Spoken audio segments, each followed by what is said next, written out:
Hi everybody! Today we're going to talk about falling. So if that sounds like something you're interested in, please stick around.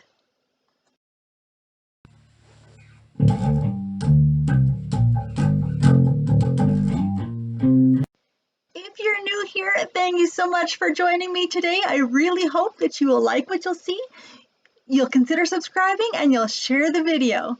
If you're a returning subscriber, thank you so much. I really do appreciate your continued support. Please give this video a thumbs up. For those of you who don't know me, hi, my name is Blemmy. I'm a 35-year-old woman who lives with spastic diplegia cerebral palsy. Today I'm going to be talking about falling. Please remember that the opinions I'm about to share are my own and that cerebral palsy varies from case to case in a variety of ways. So I do not speak for anyone other than myself. My goal here with this channel is to provide a community for people living with cerebral palsy, such as myself, to perhaps educate new parents who have just gotten a diagnosis of cerebral palsy, and to show the broader society that people with physical disabilities live among you, and we are just as similar as you, and perhaps we just live a little bit differently than you. So I just would like to shed light on that. So today I want to talk about falling. When you are mobile with cerebral palsy, you are prone to falling. It's a fact of life and it will happen. It happens to me at least once a week now. When I was a child, 2 to 3, 4, sometimes 5 times a day, I would fall. When I was a young child, I would fall a lot and I would hurt myself a lot. I would have bruised elbows, bruised knees, skinned, bleeding, the whole bit. Actually, I'm surprised that my elbows and my knees don't have scars on them for the amount of times I've scraped them up as a child. It was just astronomical how often I would fall on my knees and skid and fall on my it was just painful. My grandma tried to make me knee pads to help prevent those scrapes and things, but I didn't like them. I didn't wear them. But when I was around perhaps 7 or 8, my brother went to his first couple of judo classes. And one of the first things they teach you in judo is how to fall, how to break fall, so that when you're thrown, you don't hurt yourself and that you're protected. Well, he came home. He was so excited. Akemi, I have learned to fall. And he taught me how to fall. And from that time on, it's been very rare. There are a couple of instances I'll share later, but it's really rare that I hurt myself when I fall. So shout out to my brother Jake. Thank you so much. You changed my life with teaching me how to fall. And I do appreciate you. So yay, thanks Jake. I know you're watching. Appreciate it. Okay, so let's fast forward years now into adulthood, when falling can cause a lot more catastrophe and a lot more reaction than it usually does in childhood, at least for me anyways. Falling in public, it's embarrassing. If not anything else, when I fall in public, my shame is hurt more than my body. I want to just get up as quickly as I possibly can and move about my day. It is something that I still dread, but it happens. That being said, when I fall in public and it's strangers, their reactions can go from horrified, oh my gosh, are you okay, to this person should not even be out in public, look at her, she can't even stand on her feet, to let me call emergency services right away, oh my goodness, did that happen to you right after this fall? For people who know that I've fallen but didn't see me prior to the fall, and now they think that I've injured my legs horribly due to the fall. And it's all so embarrassing. You just want to crawl into a hole and die and be like, no, I'm okay, I promise.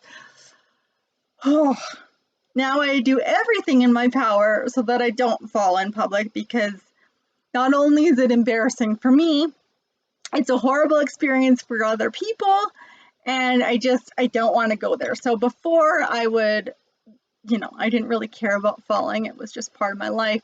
But now I'll use my walker, I'll use my cane, I'll hang on to things. I don't want to fall. My pride gets hurt more than anything really on my body. Now, when I do fall, I hate it. Hate it when people try to help me up. Like, just leave me alone. Let me collect my thoughts. Let me collect my breath. And I will get up on my own. I've come up with ways to help myself get up off the ground and try to make it like I didn't hurt or embarrass myself as much as I did. So please, like anything, if you see someone fall, get their consent, ask, are you okay? Would you like help? A lot of times I know people in my situation, please don't help me, thank you, but I'm fine, I'll get up on my own. When I meet new people for the first time, whether it be in a social setting or in a work setting or what have you, when the time feels right, and I won't do it right away because I don't want to be that person, but when the time feels right, I'll say to them, hey, look, eventually I'm going to fall. It's going to happen. And when it does, please do not make a big deal out of it. I am fine. I promise you I'm fine. And if I'm not fine, I'll let you know. But please just go on about your day like you normally would. And, don't make a big deal out of it, because nothing is worse for me than when I fall and the people around me, especially people that I know, make a big deal out of it. It's embarrassing. It hurts my pride and I hate it. That being said, also, I try to let them know that if you see me going to fall, please do not try to grab me or to prevent me from falling, because a lot of times that trying to help me not fall is going to end up injuring me more than if you just let me fall, because I have the tools now to fall without hurting myself mostly.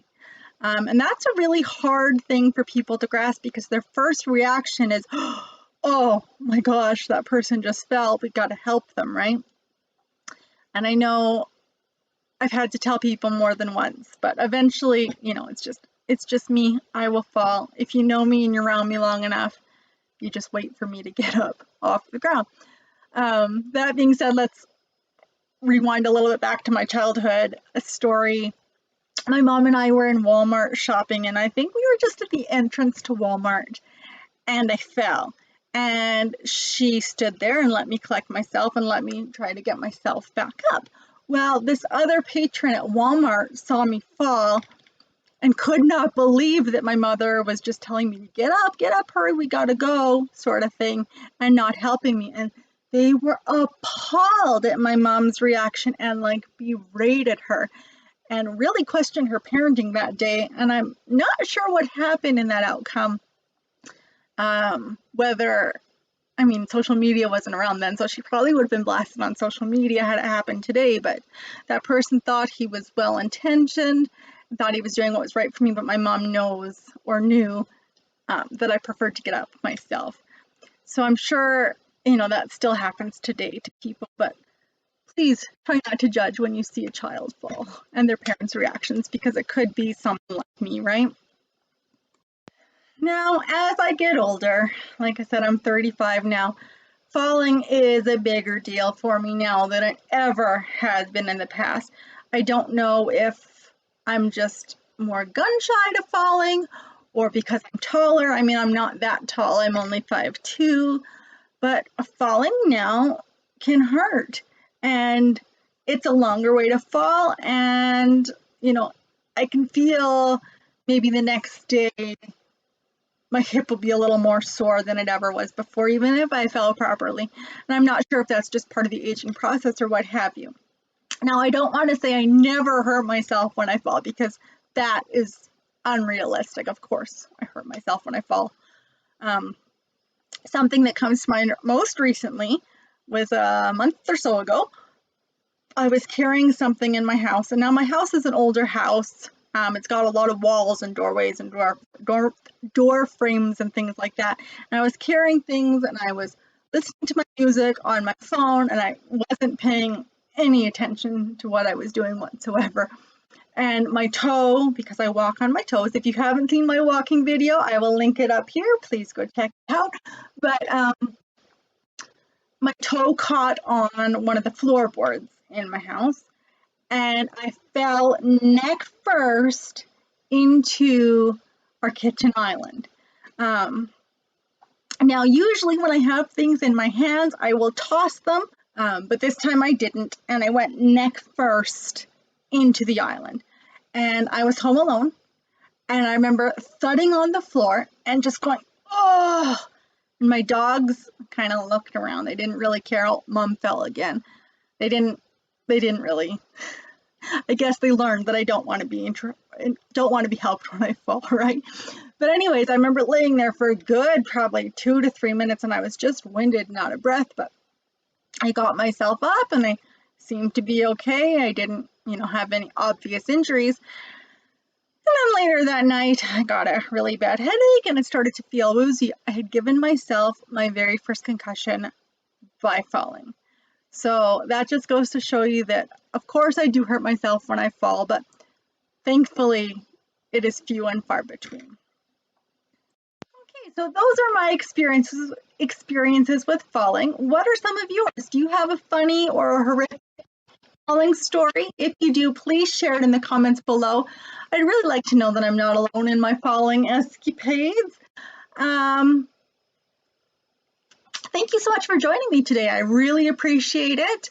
If you like this kind of video, give it a thumbs up. Let me know what other CP related content you want to see from me. And if you comment and you're one of the first 1,000 subscribers, you will be entered to win one of. If you like what you saw today and you want to see more cerebral palsy type content, please give this video a thumbs up, consider subscribing and leaving a comment. For my first 1,000 subscribers, if you subscribe and comment on any one of my videos so far, you will be entered to win a $50 Amazon gift card. Thank you so much for watching today. I really do appreciate it. Until next time, bye-bye.